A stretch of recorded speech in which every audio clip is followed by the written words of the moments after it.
economic activity has to go side by side with the pandemic as it is now. As we could see at present, the cases are more or less constant, 400 to 500, 400 to 500.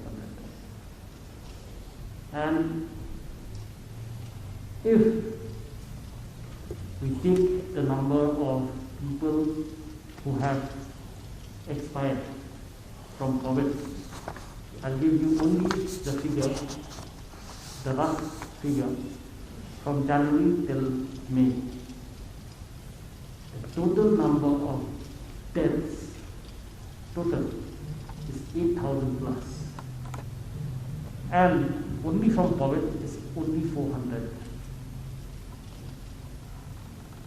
So now taking that into consideration, taking the vaccination status, and we are very confident and very hopeful to see that this vaccination drive which we have undertaken will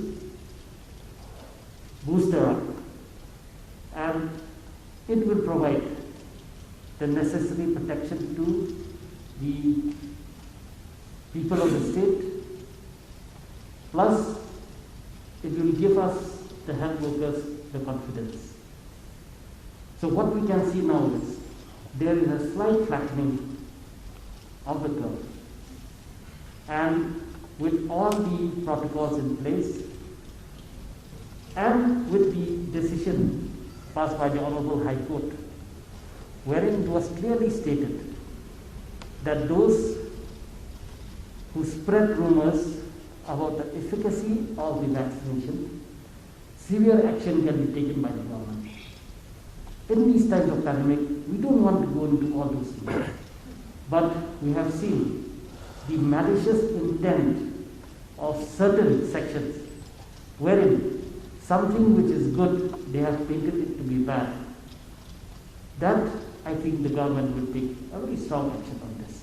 So as of now, as we progress, as we move on, we hope that although COVID will always be with us there, we will be able to adapt to the situation and let life go on as usual.